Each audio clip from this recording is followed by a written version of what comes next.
All right, so I'm a full-time producer with 127 million streams, 9 top 50 records, and only 380 followers on my new Instagram and 1,200 on my old one. And in this video, I'm gonna break down how you can get placements and make money even if you don't have any followers. So the first thing that we're gonna get into is just some beliefs around having followers to begin with. Because you might see this video and ask yourself like, hey, isn't having followers a good thing? Like, why on earth would that be a bad thing? Now, it's not necessarily a bad thing, but what I've seen, at least from my own experience, is that followers aren't necessary because random followers does not equal placements or money.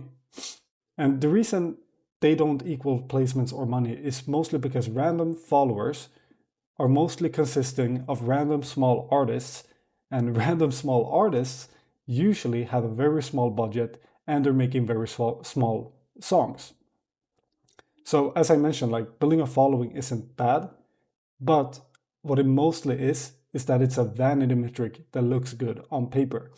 So for example, yesterday I talked to a guy, a producer.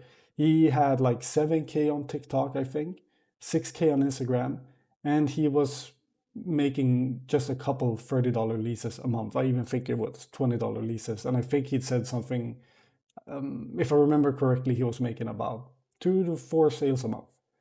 That's not a whole lot of money. And the common objection that I hear to this is that people will tell me like, hey, but won't followers make me look legit? Kinda, yes, but ultimately no.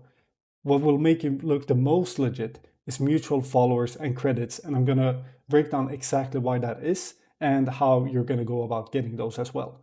Now, before we get into that, if you want to learn more about producing full time, then I got a link for my free community in the description. So here's my free community. I'm in here every day helping out for free. We got one call a week. That's a free feedback call. Very welcome to join that to get help and improve.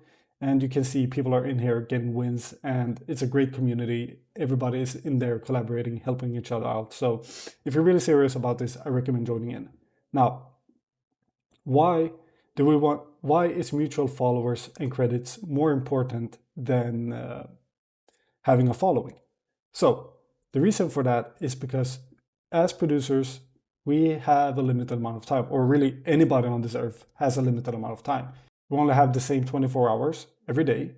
And with those 24 hours, we want to focus on as high leverage tasks as possible. Now, what even is a high leverage task? Well, high leverage simply just means that you get out a lot for what you put in. So let me repeat myself. High leverage means that you get a lot for what you put in. Now, how does this relate to not building an audience and doing something different? Well, let's say you put all of your time and attention into building an audience, like the guy I talked about that I talked to yesterday. He put a lot of time and attention into building an audience. Now, that audience, he then sells $30 leases. And with those 7,000 followers and all of those things like on multiple platforms, he were only able to make a couple sales a month. That's not a whole lot of money. Now, let's say you even like you build a huge audience and you're able to make 100 sales every month. Then you make 30K, or sorry, not 30, 3K. You make 3K, right? Now, if you want to get to 10K, you need to sell 334 leases. That is a lot of leases, and you need to get really big. And it will take a lot of time and effort because you need to become great at content, which is a skill in and of itself. Just like producing is a skill, you need to get really, really good at content, and you need to develop that skill in order for this to actually happen. Now, the reason why this isn't the most high leverage is because you want to get a lot for what you put in. And where you can actually get a lot for what you put in is with big artists. And the reason for that is because big artists, just like the small artists have a small budget and small songs, big artists have a big budget and they have bigger songs or more streams. And the reason that is great is because, first of all, they'll be able to pay you more for the song. Like they'll have a bigger budget, you'll get a higher upfront payment, but one song will lead to multiple income streams. So just with one song, you can get upfront payments, publishing, and master royalties. And I actually included a little link here to just further demonstrate what that looks like. So when you release a song, you have the composition and you have the recording. So this is the publishing royalties, this is the master royalties.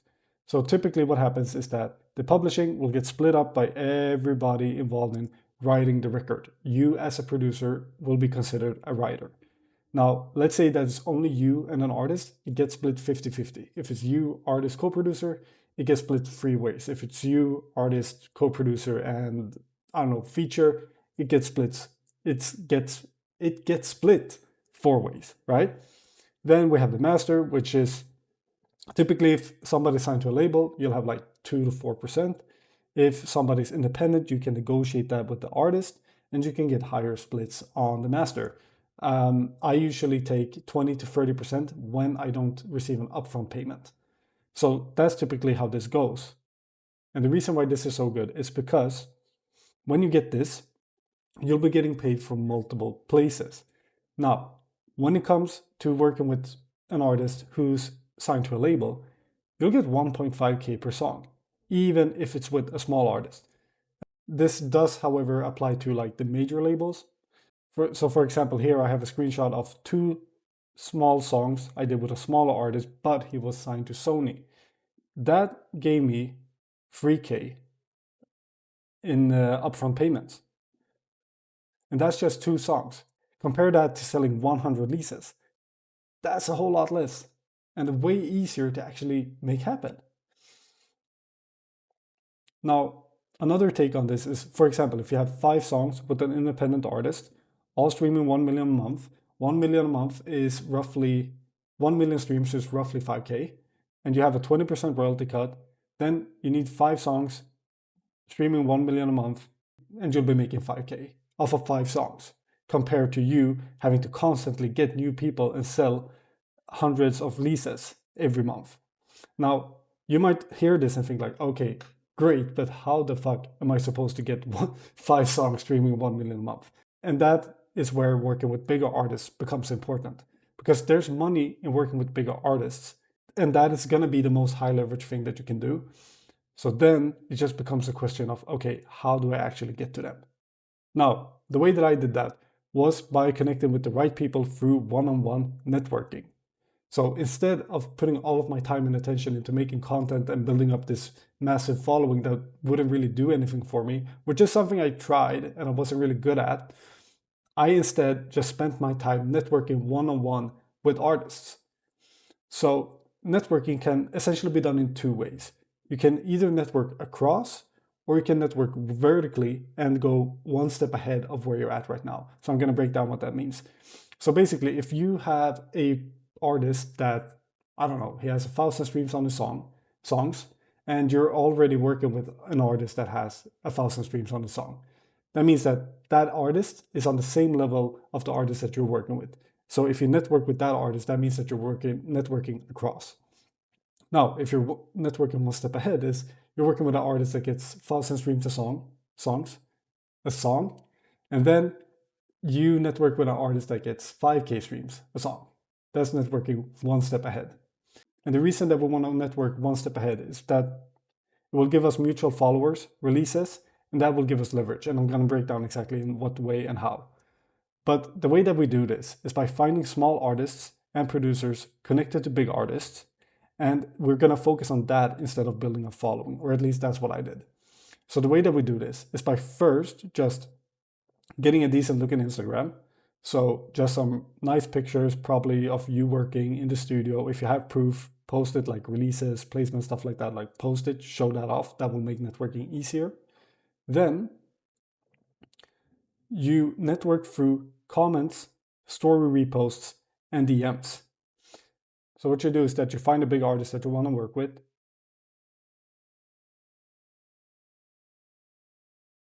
So for example, this guy.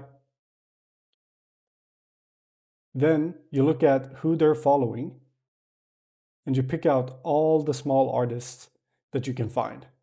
Then once you picked out the small artists, you simply go ahead and reach out to them. I'm gonna show you an example of outreach. I like opening up with just a simple personalized compliment, then transition the conversation because a simple personalized comment is more likely to get or simple personalized message is more likely to get a response. Then I transition the conversation into asking what kind of beats they want and telling them that I want to make beats for them, and then I make it and I send it to them. So this is an example of a conversation and how that will look like. Then, as I also mentioned, you can do this for comments, which means that you find an artist, you just go to their page, and you leave comments on their posts to gain recognition, so that you increase the likelihood of them opening your message like that. It can also be something more specific, but all you do there is just increasing the likelihood that they'll open your message. You can also repost a release of theirs to your story, tag it, it will go to their inbox, super easy. Then once you have those people, you start sending out beats, and you send out beats until you get songs with them. Because what this will do is, first of all, this small artist that is connected to a bigger artist, he will start following you. That will give you mutual followers. So imagine whenever you go to a person's page and you see that they're followed by a bunch of people that you know, you instantly like, oh wait, I know this guy. Now imagine if you, for example, reach out to somebody, or somebody reaches out to you and you see that they're followed by all of your friends. You're going to be far more likely to respond. Same thing here. Then we get releases. So imagine then that this guy, he reaches out to you, you see he's followed by all of your friends. You're like, oh shit, okay, cool. Then you see that he has released a bunch of songs that are fire with your friends. That makes it so more likely that you're actually going to be working with him. And that is leverage. Now, then we leverage that to get bigger artists in the same circle. So then we apply the principle of networking one step ahead. So you work with one small artist in that circle, then you find the next one that's just one step ahead of that smaller artist, and you work with them. Because these big artists, they're going to be knowing people on, I don't know if I can call it a spectrum, but basically a spectrum of like artist size. So they'll know people that are really, really small artists, then people that are medium artists, then people that are slightly above medium. And your goal here is just to start with the small ones, work with them, then leverage that to get one step ahead, and then one step ahead, then one step ahead, one step ahead, and just leverage that and keep on climbing. And the goal where you want to climb to is people with 500K to 1 million monthly listeners, because that is where the money is. So if they're signed, the labels are going to be backing them, and you're going to be able to get paid good upfront fees. If you decide to go splits on the master, like 20 to 30%, what these artists is going to pay, because they're going to be streaming enough to where you can actually get paid. And then we can't even forget publishing royalties as well, which you will be getting from these artists, because they're actually going to be streaming. And that's why I consider one-on-one networking as more high leverage than trying to build a massive audience and just sell $30 releases. So just to recap this, building a massive audience isn't bad, but it's not necessarily the best use of your time. You can instead just put that time into one-on-one networking, get people to work with, get songs released, which are placements, then leverage that to get bigger and bigger songs, which will equal a stronger brand, better placements, and more money.